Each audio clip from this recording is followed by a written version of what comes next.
everybody. This is the progress report for the first Wednesday in February. Oh. February. Where'd January go? It went. That month always seems to me like the longest my month of God. the year. It But flew. this year it was pretty congenial. If you don't like a lot of cold weather and a lot of Right, snow, that's true. it was pretty nice in January. But And what the heck? It went by so quickly. It went by, and the earliest sunset is in early December. It isn't December 21st.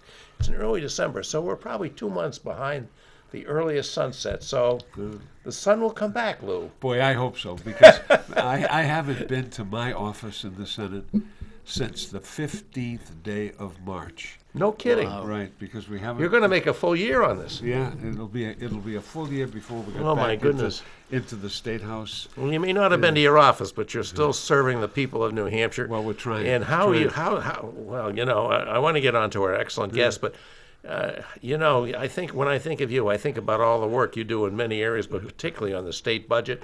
It's a budget year. Oh, How's that starting out?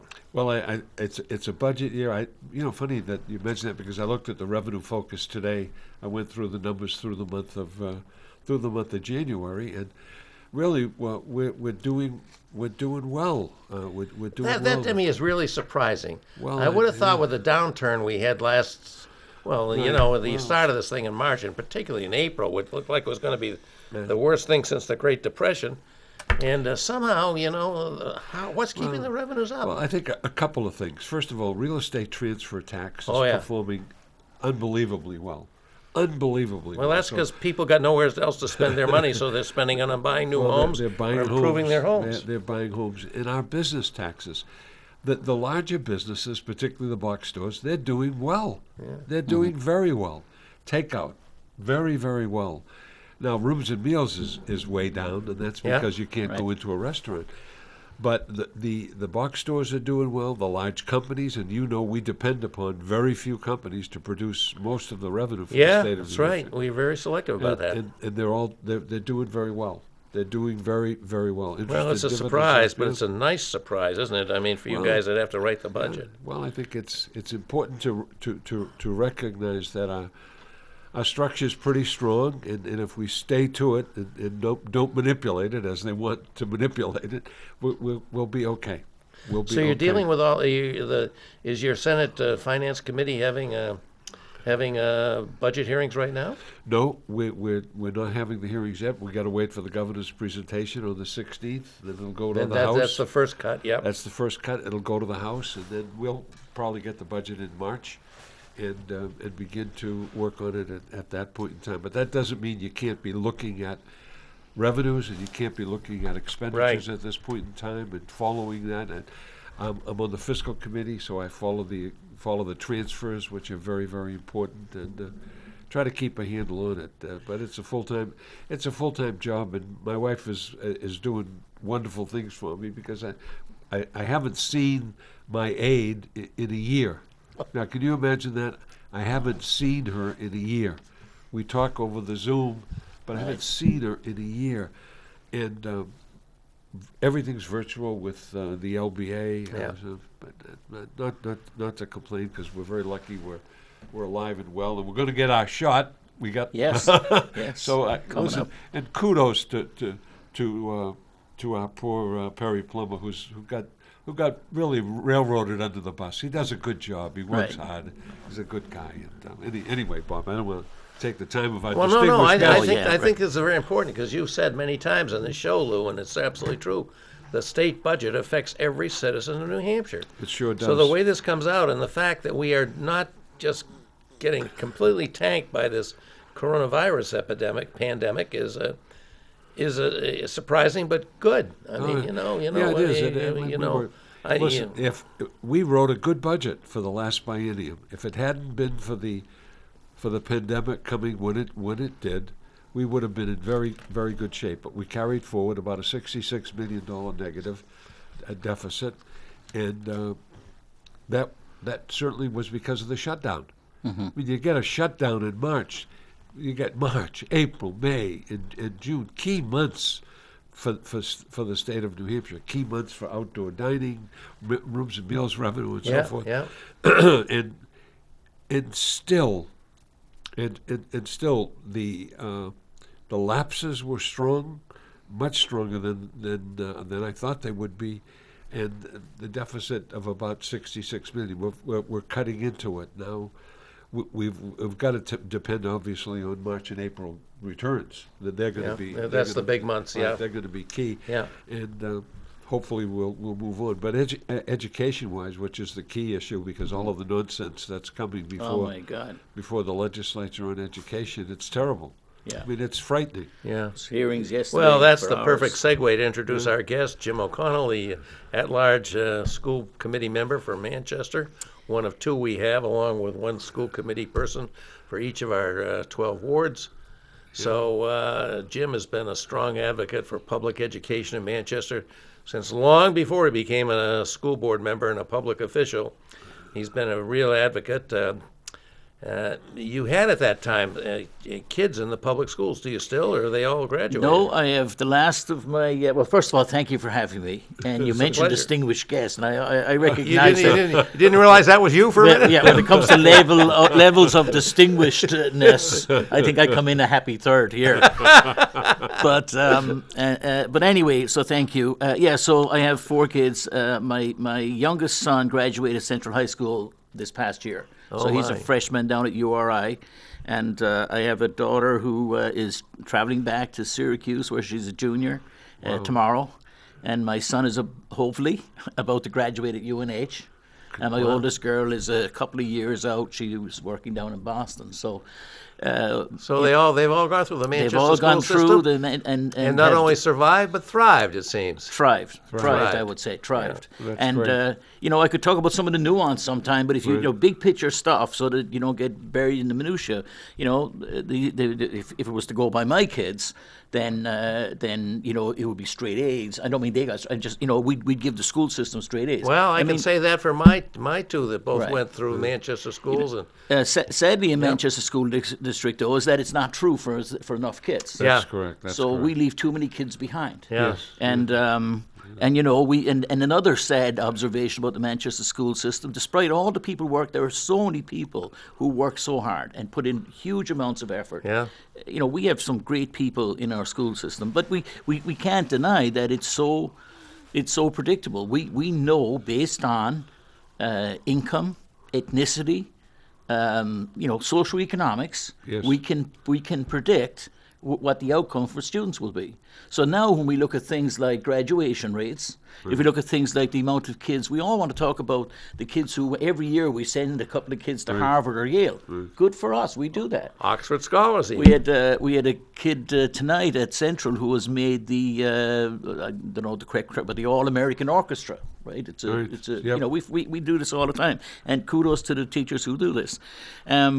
But we don't like to talk as much about the fact that I think when it comes to sending kids to colleges, if you happen to be Latino or Latinx in Manchester, or if you happen to be black, or if you happen to you look at the numbers there, they're horrendous. Yes. There are subsets within our district. Yes. And actually those are often, we're talking about race and ethnicity, but it actually goes to socioeconomics as well. I mean, Yes. there are lots of underserved children from all races, white and everything else. And so we try very hard, but we're the least well or second least well funded school district in the state, and it shows.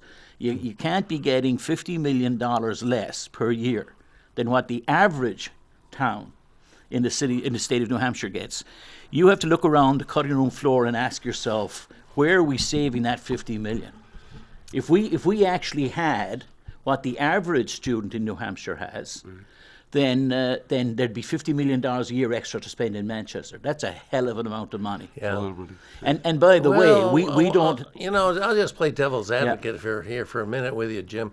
A lot of people say, well, that's there's no reason to believe that if we had that, you say 50 million. Yeah, 53. I think it is. It depends by year. That it would really make the difference in the outcomes. I mean, maybe that's counterintuitive, but there's a lot of people just don't believe that. And what would you say to them? I'd say that they don't believe in science, math, logic, and market forces and the evidence of their eyes. It's pretty simple stuff, you know. Like Sort if of you like own the a people that deny the election results. right. If you own a restaurant in Manchester and you haven't redecorated and you don't have new seating in there and you haven't changed the menu in 10 years and you don't advertise in any of the wonderful publications or anything else and you wonder and people want to know why this restaurant isn't as flourishing as well as the one down the street with the. Anyway, we could go down this for now. The bottom line is, you know, we have a wonderful school district that's hugely complex with lots of great. There are so many exciting things happening in the Manchester School District.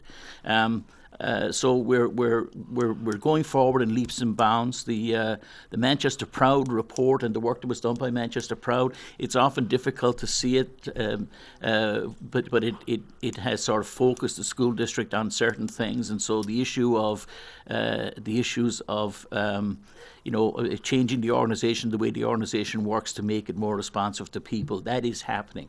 But it's sausage making. It's hard to watch. Yeah. It's not always easy to Well, see. I think we all should give Manchester Proud a huge vote of Yes. gratitude for the effort they put in. Barry Brenzinger and Bob Baines, and I don't want to leave anybody out, Right. but there were many people, prominent citizens of Manchester, who said we need to make our school district not only be good, because it is good, and maybe some people would say it's great, maybe other, but it's good. Right. But we need to have the perception that it's good, that it does provide an opportunity for all who go through our schools So- to have a success. I've ridden on the horns of this dilemma for over a decade, right? Yeah. Between wanting to say about the great things that are happening in our schools and herald them from on high, and talk about our successes, and at the same time admit to and fully embrace the places where there's a problem. Yeah. Well, and I think that's a key issue. I had the privilege of serving on the school board for 10 years. You know, this was a long time ago. Right. And at that time, I chaired the finance committee, and and one group I chaired the curriculum and instruction committee. We do have a good system, but the system needs to be improved. Right. I don't think there's any question. There's no question about that. And the problem is the graduation rate's lousy. And it shouldn't be. It should be good. I mean, in West High School got up to a 62 or 63% Right. graduation rate. That's abominable. All Right. of my kids went to West, and I say to you, all of my children went through the Manchester school system, from K right through 12. And my son went to Plymouth State. My daughter ended up graduating from the University of New Hampshire, and one of my children didn't go on to school. But the graduation rate, the quality of instruction, the curriculum. I mean, all of these things are so important, and they have to be upgraded all the time. And we've done just in the last year. This committee that I'm on as a new member now. Now I'm in my second year this month. Our Oh, I thought anniversary. this was your second term. This is your first This is term. my first term. I'm Oh, my wet, goodness. still wet behind the ears, learning Okay. every day. But there wasn't a curriculum K through 12 for English, and there wasn't a curriculum K through 12 for math. We brought in these network directors who, the management level didn't exist in Manchester. I mean, we had 2 assistant superintendents and a superintendent, and if there was if there was an accident of some kind at a school, the superintendent or one of those 3 had to leave Hecker Street and go, and if there was a bus involved in it, besides the other kinds of things that happened, but there was no assistance to sort of go. So that is that has made a difference. But to go back to the other side of the house for a minute, the side that says we have challenges. I wouldn't know. It's hard to know where to start. We have the hard number issue where we've got a big budget deficit coming up this year. Yes. The state is passing down the retirement system funding to us, so that's going to cost us 2-point-some million. Right. We have a problem with free and reduced lunch issue because the free and reduced lunch numbers aren't as high as they were because people aren't signing up for them because because they're not in school. well, partially, but also because under COVID funding, everybody Everybody got a free got it. lunch. Right, So you didn't everybody have to got it. sign up; you got free and reduced lunch. Right. Just- I right. see. So there was So we've been trying to tell people, I'm telling them tonight, please sign up for free and reduced lunch because, it's $1,800 per student or something. Oh, that's we a have- good point. and maybe more. Yeah, we have to correct that. And we're looking at, $3 million plus $3.5 million lost in Manchester because of free and reduced lunch. The Yep. kids are still there. Yeah. The other thing, so we have that, and then we have the reduced numbers. We're off about 5.5% students this year over year. I think it's important to point out that as a state, the state's off about 5% in public Yes. schools. So Manchester is maybe a tick above the state average, but just a tick. Nashua has a greater number of kids who haven't come back. They're only, but they're again at 6.5 or something. So, but that number, that's a 5% reduction in funding per Adequacy. student, Right, inadequacy. sure, you don't Now, get the adequacy there number. are some.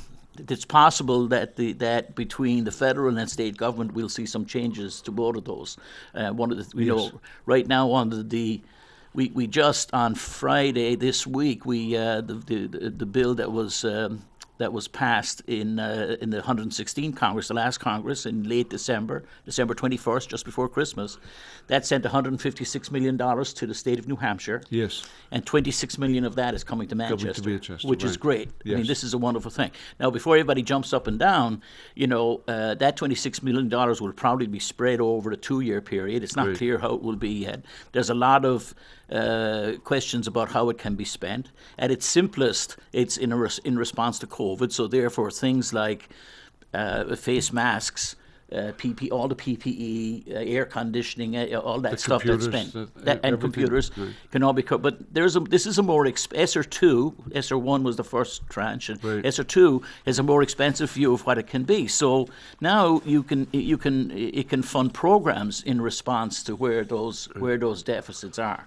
So I'm more hopeful. We were looking at a budget deficit this year of maybe around the 7 million mark. Yes. And so those who dislike public schools a lot, and there's many of those, Yeah. were there was a lot of Schadenfreude around. We might have to remove teachers, etc. And well, these anyway. So we'll see what will happen with that. I don't know. We will have a budget before us this month. So superintendent of schools will bring a budget to us. We have a meeting Monday night. It's likely we may not have the budget till the fall 2 weeks later, the second meeting in February. So we have that going on, and then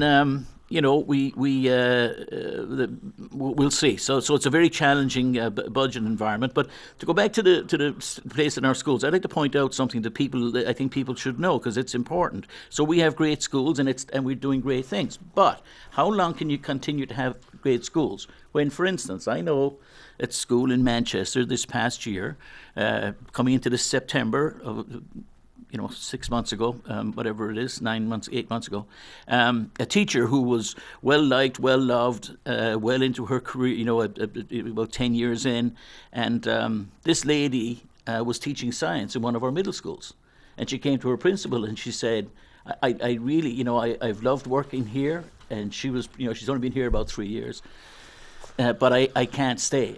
I'm going. And she's moving. She moved to Salem, so it's not a mystery town. And Salem's not especially rich, doesn't have huge budgets compared to us. Doesn't have huge, richer people or anything, but their budget is much different. The bottom line, $22,000 a year extra to do exactly the same job, teach 6th grade in Salem, and get a $22,000 increase, $450 a week. Oh my goodness. Now, who's staying in Manchester? Yeah, that's right. That's a real tough thing to compete with. You can't. So we can sit here all night pretending about the great school system in Manchester and how great we are. When you're offering people $22,000 a year less than going down the street, how many people are going down the street? Wow. So how many of the great math, science, and STEAM teachers are going to be left in Manchester if you continue to offer salaries that far out of whack? And yet you'll have people watching this program tonight who will insist that our schools are well funded, the $50 million a year we don't get doesn't matter. Today's newspaper, Goffstown, their budget, they just had their budget on today. I was at saw the that. budget hearing. I was there. 3.5% increase for schools, right? Plus they're taking an additional money out of some other fund that A they reserve have. account. So 3.5% increase. The last number of years, take Nashua as an example. Nashua has roughly doubled the annual expenditure percentage-wise that Manchester does. Per student. Well, this is total budget. This figure. Total budget, okay. Total budget. So you know, if you're here in Manchester, you're going to have a 1.38 or whatever it is under the tax cap, and I know I don't support the tax cap. People know that. Fine, but then let's not pretend that as the towns all around us are going up 3.5%, 4%, 2.5%, 3%, and we're going up at 1.2, and 1.6. The accumulative effect over time, It's a killer. it's a killer. Yeah, the tax cap, and again, people have to understand the tax cap. It's a spending tax cap and a revenue tax Right. cap. So even if you have more money, if Right. it doesn't conform to, I think it's the CPI, you can't spend it. Right. CPI. Well, this year's a great example, Right. Lou. Right, the Right. state, after much fighting, and I spent 5 hours with the State House yesterday on the House Bill 20. voucher bill. Yeah, Right, yeah. and, Terrible bill. I'll be on again tomorrow on the Now, school we want to building talk fund. about that, but we'll get to it later. But you know, we spent a lot of time before the state education committee and before board and before you know, talking to people at the state level, fighting and arguing for more funding in Manchester given our needs, and the state at the end of a long, you know, we ended up getting whatever it was, I can't remember the exact number right now, but $3.5 million of it Manchester decided to keep for itself. Now, my friends on the Aldermanic side don't like this, and they get kind of angsty about it, and they dance up and down a little. And, you know, we can debate it, but the bottom line is the bottom line. $3.5 million given to Manchester by the state for our children, for our schools, couldn't be accepted because it would affect the tax cap. So what did we do? We rolled it onto the city side, and we gave a tax reduction to the citizens. But that money was targeted for education. Right. Explicitly targeted for education, and that was not a good decision. And by we the Aldermen. couldn't spend it. And in this, just why I'm going to my friends on the Aldermanic side, and they are my friends. I you know, and I don't envy where they are. They have a tough year, their budget too, right? Everything's tough. But you know, I brought this up, and I'll be bringing it up on Monday night because it kind of sneaked through on finance, but. Besides the $3.5 million that I consider was taken from the children of Manchester this year in the middle of a COVID crisis, by the way, they now have decided that they're going to go back and take. Back in under Mayor Gatz's, there was a time came when we didn't have enough textbooks for the kids of Manchester. Right. Now this is after Auburn. I remember that. Yeah. If you go back and look at the archives of the New York Times educational supplement, educational review, educational supplement, you'll find a wonderful article about Manchester schools in there from about 8 years ago. And there's a color photograph of it. This is the national, like, New York Times. If you're going to make the New York Times, you want to make it because you're a scholarly district who's doing wonderful things. We made it with a color photograph of our books, showing that they were in tatters. So what do? We decided the city loaned the school district $2.8 million for textbooks. Right. Now. And so what they've done is this year they decided they're going to take we're now paying $400,000 a year in bonding to the city to make up for the $2.8 million from 8 years ago. So Let's see if we have a call here, Jim. I'm surprised we don't have more. Hello, caller. You're with us on the Progress Report. Are you there? Hello. Hi, you're on the air. Please go right ahead with your question or comment with Lou or I or Jim O'Connell. Happy to have you with Well, us. I was thinking, you know, we have what they call a general fund. Why can't the schools get help from the general fund? That's my question. I don't understand. People are afraid of their taxes are going to go up if they get more money for the schools. But we got a general fund, and I was wondering if that's possible that we could take money out of there to supplement the schools and educate the kids. Tell me what you think about all this. That's a good question. We got the right people here to answer it, including Lou D'Alessandro, Chair of Senate Finance. Well, was Chair of Senate Finance. Should be Chair of Senate Finance. And will be again. It will be again soon, we hope. yeah, well, Who wants to thank you. go first? You guys are Well, real experts on sure, this. I It's a wonder good what, question. Yeah, I'm sure. What general fund is he referring to at the state level? If the education money, if the money called for in what we call the education trust is not enough to pay the bills, you go to the general fund. That's part and parcel of the deal. We have to do that, and we have done that in the past in order to fill the education trust. Now, at the local level, there's the city side and the state side. I don't know a lot I don't know a lot about that in terms of the general fund and the appropriation, but it seems to me the killer here is the tax cap. Right. And the tax cap mandates the amount of money that you can spend, and it's only what you spent and the percentage increase. So if the demands were greater than that, you can't do it. You can't spend it. And what's frustrating about it is over recent years, and this year, I don't know, the numbers, actually just like the state where the numbers are coming in better than expected. Yes. It turns out that in Manchester, the numbers are coming in better than expected as well. Now, I think there's still going to be a less than budgeted, perhaps. I don't know the exact numbers yet. We'll find out in the next couple of weeks. But I know over recent months that there was a general surprise that the levels of revenue were higher than were expected. My goodness, we got another call. Well, We're, Like to go on, please? hello. Go ahead. You're Hi. on the progress report. Happy to have you with us. Go right ahead with your question or comment. All right, my question is for your guest, Jim O'Connell. Yes. Hey, Ed. Jim, I would like to, this is Eddie. Hi, I Eddie. would like to hear all of your non-monetary suggestions for improving education here in Manchester. Just for a moment, put money aside, Okay. and actually, all three of you can chime in. If you can just, for a moment, give us your suggestions on how you improve education without money being considered here for a second, okay? I'll Okay. hang up and wait All for right. your answer. That's a great question, Eddie. I appreciate it. You know. I got an answer for Eddie. Yeah. Okay, good. People like him should volunteer to participate in the public schools as a contribution to the city. Right, You right. would have a great contribution to make students, Eddie. I could say this, Eddie, that if you were considering ways of improving schools in Manchester without spending money, you'd be joining a long list of people who've been trying to do the same thing for 20 or 30 years. And we are where we are because we have had people in office in Manchester who have convinced the public that they're going to improve the schools without spending a dollar. And that's why we end up with a teacher earning $22,000 a year someplace else. We end up, for instance, with our incoming, a new teacher in Manchester, less than $40,000 a year, $39,000.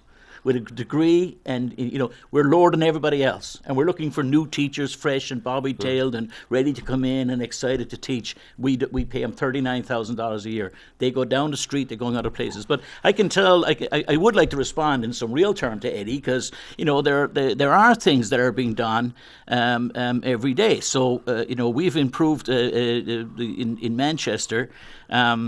By changing some of the processes streamlining some things, and you'll see this actually. Well, now that I think about it, it will have a cost of about $35,000 a year. But eventually, it will eliminate costs because it will eliminate all the paperwork that's been done by secretaries to all the kids who register have to fill out forms. Those forms have to be sent to a school, then they have to be disaggregated, entered into systems, then taken to the district. The district has to take all those paper forms, and it's just, they estimate, Eddie, it's 30 minutes per student at best.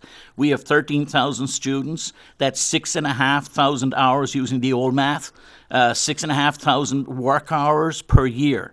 It's going to cost us, starting this year, for an expenditure of $35,000 per year, we'll eliminate $6,500 worth of labor. You do the math. That's a real savings to the people in Manchester. And by the way, as I pointed out at a meeting this past week to one or two who were objecting to this, I made the point that if you go and to get a job in Walmart right now, they point you to the laptop on the wall and say, fill out your application. If you go to Home Depot to get a job, they show you the computer on the wall and say, go there and fill out your application. If you want unemployment assistance in the state of New Hampshire, you go online and you apply for. In Manchester, you fill out. If you only have one kid, I had 4. You fill out the health form: name, address, date of birth, social security number, grade, previous school, blah blah blah. Big long form. You flip it over. You do the same thing on the other side. You get about 10 pages, and you fill all those out, and then you do it for the next kid. And then when your wrist is really aching at the end of the night, you take that bundle of documents, you send them to the schools, and the schools pay people to shuffle the papers all around of it. And our fiscal conservatives in the area would say, "Oh no, we can't automate this. This is Manchester. We have to do it this way." So we are making real changes. We'd be making an awful lot more of them, Ed, if I got my druthers for a minute. So hold on tight, because this is going to be a bumpy ride. We're going to have a load of fun, and we'll deliver value I've to been the people thinking in about my Manchester. effort to get my coronavirus thing set up through the computer, Yeah. which has turned out to be Well, one of the kind good of a things, one fraught of the experience. one of the great things is from our teachers' point of view and our staff and secretaries and everybody else. It's been COVID has been transformative. Yeah, People- I want to talk about that, but I wanted to get something else, Jim. Yeah. You know, you're talking about the fact that we underfund our schools, and you say we're number one or number two, and in a bad way, in the amount we contribute to our children's education on a per capita basis here, and that certainly seems distressing. But you know, on the other side, people are going to say enrollment in New Hampshire is dropping, Right. and in Manchester is dropping perhaps more than many other places. Right. And so we should have savings from that. And you know, I mean, I'd like you to address that. And you had this was it MGT or whatever? Yeah, facility study. You know, which has been all in the news about suggesting that we need to close schools that need massive amounts of remediation and infrastructure improvement, Yeah. including maybe even Central High School, which is iconic in the state of New Oldest Hampshire. high and school in the Manchester. state. Yeah. Right. It's an iconic place, and where both my kids went to school, by the way. And you know, shockwaves at the thought that we would lose Manchester Central, the Little Green. Right. I was Well, you know, associated- I'm not married to any sacred cows. I'm a big fan of Central High School and what it has done. I'm not married to any of the 22 school buildings. I think we owe it to the future. And I'll go off criticism for a minute, but my criticism will be this: that as a generation, we were handed a legacy, a bunch of legacy buildings and infrastructure that was expensive, that was state of the art, that are, you know, other than myself, my wife is from Manchester. Her children, or, you know, my children are Manchester, descent of Manchester families, and this was handed to us by a previous generation. Yeah. And we're sitting here. Our average school age is 70 years old. Yeah, We've that's pretty old. We've That's pretty old. $150 million That's worth. even old for a human being. We have $150 million worth of deferred maintenance. I don't want to be sort of argumentative or pushy all the time, but we can't be doing the kumbaya, singing songs about how great we are when we've done a really lousy job of managing what was given to us to be managed. The people who've come immediately before us have dodged bullets and skipped and danced around and not done the job. So we're left with the mess. Maybe mess is too As in strong a word. deferred maintenance has a As real in deferred cost. maintenance, as in buildings that, you know, are no longer fit for purpose. And so they need to be renewed, replaced, or eliminated. So I have to tell you that the report that came back from MGT suggested the closure of, well, they said ideally, if you're not starting from scratch, and they're not suggesting we would, but if you were, for a city the size of Manchester, you'd have two or three high schools, well, two and maybe one special one, but you'd have 3 middle schools, not 4, and you'd have 8 elementary schools, not 14. So those are big numbers, right? They are big numbers. So when we look at, we'll see what's going to happen. I am adamant, strong word. I am more than hopeful. I will try everything I can to ensure that this current committee, before the end of this year, which is November election time, or the end of the year in December, that major changes will be made, the decisions will be made by this committee. And they may be tough and they may be hard, but we may see school closures. I'd be surprised if we don't see That's schools. pretty. That's quite a reach. I mean, that's. I expect big. that to happen, though. Yeah, really. And but it's also going to involve, you know, we have, like as an example, there are 3 schools, only 2 of which sort of were mentioned in the report, but there are 3 schools that were built at the same time, that were built cheaply, built quickly, and were never meant to last. That's Smith Road, Jewett Street, and Goslar. They're the same school. They were all built at the same time. Right. They're about 30 years beyond their livable life. We've been wasting money on them for a Really? long time. If this was your company, or if this was your dad's group of buildings and he handed you the business, you would have made decisions on those 3 schools a long time ago. Right now, we're looking at Smith Road School. We're looking at, I think it was $600,000 to replace the double glazing, or to put double glazed windows. Can you believe we have schools that don't have double glazing them in North? Well, that's being in New penny England? wise and pound foolish. Now, Right. but here, what we were going to do is put those windows into walls that are only 4 inches thick with no insulation. Yeah. That so we happen to live. There's snow outside. So this is nothing about. I'm not saying close those 3 schools, Jewett, Goslar, and Smith Road, and just get rid of them. I'm suggesting rebuilding, or and reconfiguring. But you can't, like, simply pouring dollars into buildings that were never built for this. This is like the 1920s Ford car, which is probably a better. So anyway, there's some hard and tough decisions that have to be made. On the high school side, we clearly have. We've been pushing people out of this city for a long time. The decline in population in the state of New Hampshire is an important thing, although I think the most recent numbers will show that there's a turnaround in that. We had a net Yes. influx of 8,000 people in the It's last... immigration, not Immigration. So births. that's a big change. Yeah, it's a big change. But we do have the oldest or second oldest population in the United States. Second oldest in the United oldest. States, These that's are correct. important things. Right. And I'm sorry that people don't want to follow all the threads, maybe. But, we have the most expensive, and I don't want to go off into that area because we're not here to talk about it. We have the most expensive university system in the United States, public university system in the United States. Mm-hmm. By the way, then it should be no shock to anybody that in the 5th or 6th richest state in the Union, which this is, the state with the students who have the highest college debt, guess which state it is? It's New Hampshire. I know. That's really Because we distressing. suck at funding our That's a terminal terrible schools. statistic to have. It is. And then at the same time, we're paying some people to do some business development efforts to bring people to our wonderful state with all its advantages, but we simply won't invest in things that need to be invested. But back to Manchester. It is a shame in Manchester that Manchester has, I've been here almost 30 years, and 1992 was when I came to the United States. So, but I didn't come immediately to Manchester. And Manchester's transformed from what I knew at first when I came here in the early 90s, when there was like brushweed, tumbleweed running up and down Elm Street. That's when the cars were speeding up and down the 4 lanes on Saturday night. And, you had friends come to visit, and you had to take them to a restaurant in Nashua or halfway to Boston Yeah, to we get a didn't, poor we didn't have much to offer in those Well, days. poor cotton was sitting in the mills on its own, trying to fight the battle of its own. But in any case, nowadays you look at it, we have industry and business, we have social life, we have cultural life, there's like 2 Manchesters, there's the 30-somethings, there are lots of young people here in Manchester. Yeah. Property, we know the issues around availability of et cetera. We have so many great things going on in Manchester, and yet if you ask any realtor, whether they're arch conservative or arch liberal and everybody in between, ask anybody you know in real estate, and they will tell you that when families come to look to work in Manchester, they end up buying houses or moving into the surrounding towns. Yeah. And the reason they do it isn't because the streets aren't well paved or the garbage collection's not good or the Manchester police force isn't doing a great job. The reason why they're not doing it is because of schools. Right, education. Yeah. There's- Well, that was the there's whole no impetus question. for Manchester Proud to Right. get in Right. and, It's a priority and make a item. change in this. Right. Which, So, I applaud them. and we have a choice. And the other thing is, there is a real result to not educating people, right? I mean, if Yeah. we want to lift people out of poverty, if we want to eliminate the costs in criminal justice and all, every dollar we spent in schools is made back in Oh, I bet the multiple fold. return is 4 to 1 Yeah, at Right, least. right. So. The return on investment is high.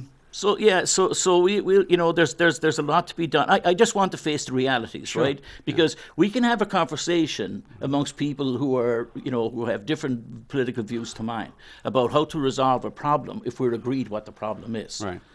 My move is to let's identify the problem Right. and stop pretending it isn't so. Well, I think that's the key issue. Unless you identify the problem, you can't solve it. Right. And I think one of the problems, if we could get a very fundamental problem, is the physical plants. The Right. physical plants are old. Yep. They're very old. We have the oldest high school in New Hampshire, and New that's Hampshire, Central High oh, School. yes. That building. What does it cost to maintain that building? Right. Just to maintain it. Right. And then look at the other properties that we have. The grammar schools, the middle schools, the high schools. If those aren't taken care of and looked after religiously on an annual basis, you lose it all the time. Right. And that money's lost Right. because that is money that you have to keep spending. Yep. All right, you have to keep spending. If you don't improve it, you keep spending, and as a result of that, you don't have enough money to do the other things that you want to do. So when people say you're penny wise and pound foolish, you got to start right there. Right. And We had one time when we spent, I think, $100 million to revamp the schools. 110 under 110 Bob million. Baines. Yeah. That was under Bob Baines, And right? Bob Baines was the mayor, and we did revamping. We worked on Central High School, built the additions and so forth and so on. That was a long time ago. Right. That was a long And time by the ago. way, Lou, that money, right? So that's a 20-year bond, and Yes. that money will be coming. I don't have the exact number, but it's either 2 years out or so. So that's about $7 million a year is around the pay. We right now our bonding for the school district is around $11 million per year. That's the payments we make every year, right? Out of a budget of 183. So in 2 years, that'll drop. big That will time. drop big time. Yes. That's if others don't find another $400,000 a year to throw back in the hopper, which they're doing this year in the middle of a COVID crisis. We need money for our books here. Give us $400,000 Yeah. that they're going to spend on city services. But anyway, it's all one pot, or it should be maybe. But that's important, that's going to free up. Some of the hopeful things I would say is that our committee, we sent a letter which I drafted. We sent a letter to our congressional delegation and to the incoming Mr. Cardona, the incoming Secretary for Education at the federal level, talking about what they're discussing in Washington right now about right now they're talking about the COVID response, but the infrastructure response. So it seems, reading the tea leaves, we thought this would happen under President Trump. There was some thought that maybe this was a place that Congress could have gotten together and funded infrastructure. Right.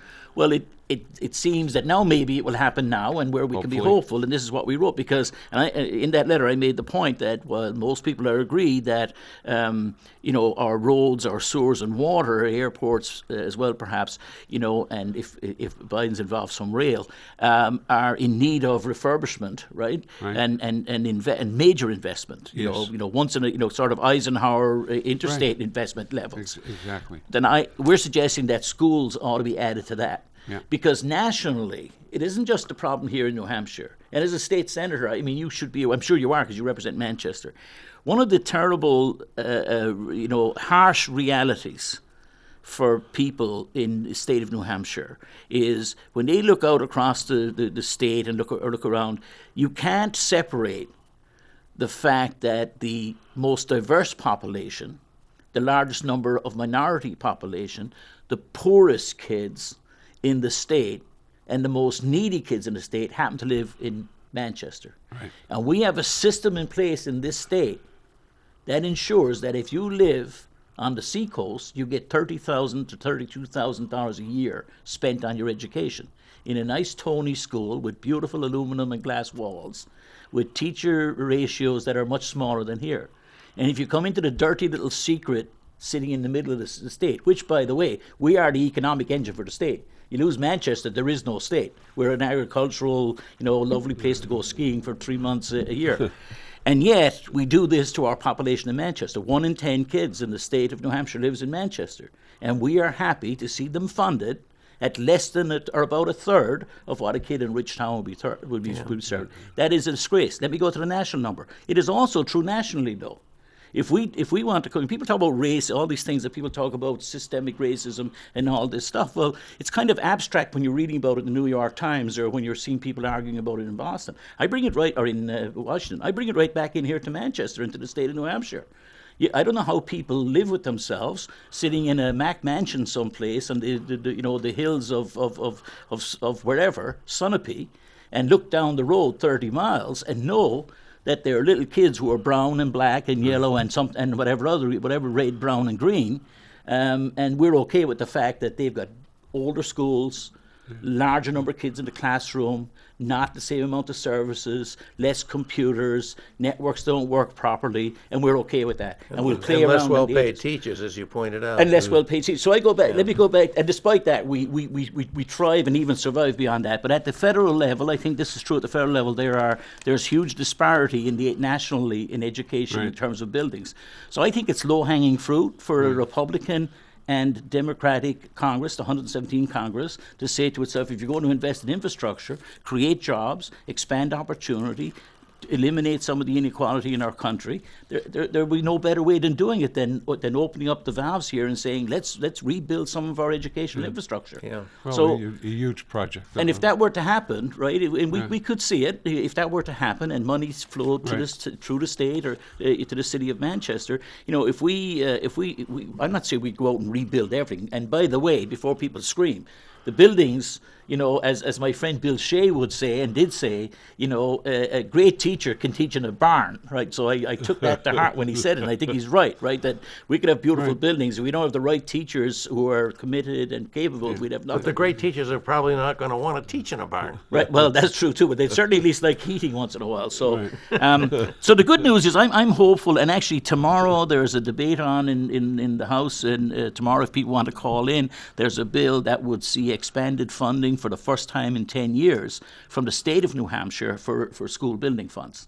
Building aid. And for building aid, which is, the fact we don't have building aid is shameful. Yeah, it and is. so It is, that hearing is on tomorrow. I don't know the time. If you go to the General Court website, you'll find it. But Yeah. so there are some, and I'm told that there's bipartisan support for it because there are issues in the state where there are towns that are very Republican who have challenges with regard to buildings, etc. And so these shouldn't be politically Well, divisive we had a things. long time tradition of the state participating in school funding for new school construction and additions. Building aid And then began- we gave up on it in the O'Brien right, years, and we right, haven't really. right. We got back to it or not? No, what we did is we started building aid in 1955. That was the first Wow. time that's the first time we gave building aid. During the Lynch administration, building aid was suspended, and what we did is we bonded the tail of building aid, and that bond gets paid off in 2030. So we're paying that, and we take $1 million a month out of rooms and meals revenue to pay the bonded indebtedness for the building aid. Right. So the last of the building aid payments are coming this year, and will continue until the bond is paid for. But when we had building aid, we paid for it on a cash basis, and we did it on a percentage basis. Some people got 50%, some people got 55%. I had a piece of legislation that increased it to 55%. But when we shut down building aid, obviously it was problematic because you couldn't renovate. You couldn't build new ones because you didn't want to put the entire burden on the local community. That's something that should have been rectified. Well, there's a chance for maybe will people be. tomorroll to call Yeah, in to and talk support about this, it and there and is a support it's a it. little complicated when you read the legislation because it's a sliding scale, which we won't get into here about based on property values, Yeah, sure. and all that stuff. But and it might not be the best solution because I didn't, I'm presuming, but there's at but least it's a a solution. solution, And we're talking about, and this it changes from a minimum, a guaranteed minimum of $50 million per year. But that $50 million would include the legacy payment on the bonding side, so that would decrease over time. So the net wouldn't be 50, but a minimum payment. So the budget impact is $50 million per year for the starting in July of 21. Yeah. So it's been talking about the important legislation pending in the State House, which Lou is obviously on top of, as always. The other one is HB 20, and I can imagine you probably have strong opinions on this. I'd like to ask you about each of you about it. Well, I think and again, we have a school board member and a senator. I think it's an unbelievable piece of legislation. It is legislation that, in essence, would destroy the public school system. In my opinion, it would destroy the public school system. You would take the money allocated, give it to people, just give it to families. They would spend it where they wanted to spend it. Including homeschooling, Including homeschooling. Well, You would way be more paying- religious than that. schools. Yeah, really. Well, But it just absolutely destroys public education. what I'd like to see happen is I expect some watering down will happen from the current position. Maybe not with the current House, Well, but I would maybe. expect some. But even still, I want them, whoever they are, because who votes for this, I want them to own it. Because as it is today, it's indefensible, and we're likely to see if it passes, and it's modeled on the Arizona legislation. And the House heard yesterday from people in Arizona who heard that when this much less damaging bill that was passed in Arizona. When it was passed, it had a large effect in Arizona. It eventually turned the state blue, because of what it did to the schools, and it caused the state to flip from Republican to Democrat, and the state actually, for the first time, passed major taxation increases to pay for public schools. That was the reaction of the public. If I could just say, yesterday I spent 5 hours at the hearing yesterday listening to this, and I'll be there again, God willing, tomorrow to speak on it tomorrow afternoon. And I'd like to say thank you to a number of people who spoke, especially the wonderful Mary Is it in Heath. the House or in the Senate right now? It's in the House. It's in the House. It's a House bill. But there are no restrictions here. So up to $8,000, because if you happen to have a child who was on an IEP, if they happen to be also an English language learner, it would get to about $8,000. Yes, about $8,500. Now you can spend it. Now that's a guy working here. The people who are paying for it, those are property taxes, right? And so we're talking about some guy working, at Velcro, putting in his shift in the evening and paying his dollars, in taxes. This is where his money's going to go. So first of all, there is anybody who has their kids at Phillips Exeter, for instance, who's pay, I think it's $57,000 per year. They'd now get the $4,000 to $5,000 a year just as a benefit. Right. The people at Derryfield, God bless them, a great school and we love it. But the people at Derryfield who are paying $30,000 a year to have a kid in 6th or 7th grade, Right. they would get your tax money. If you happen to be one of those people, no, I'm voting for the guy who says no new taxes, and I'm not going to vote for those damn Democrats. Well, you're voting for a guy who's up in Concord right now, who's going to take $5,000 of your hard-earned, sweaty dollar bills and give them to the guys in the Tesla who's dropping his kid off for the $57,000 a year. Now I'll tell you something else. On the homeschool, you know what you could do? You could decide that you're going to do virtual learning and take the $8,000 a year for your kids. Say you have 2 kids, $16,000 a year. You could decide that you're going to do virtual learning through an academy in Switzerland that you found on Facebook, and you could click in there, and you could say, "I'm going to study geography, and I'm going to spend the $8,000 there." Who, by the way, could be my cousin's company, and there's nobody able to stop you. Right. There is no. You talk one last thing, Lou. Right, I'm people, ready. these people who watch us, they talk about local control. Right. Oh my goodness! Local control. I'm laughing, but Well, it's think not about it. really It's funny, not. is it? No. Think about this. This bill that's in the House tomorrow. There is no local control. Right. So it's your tax money that you have given begrudgingly to the state in order to finance services for your children.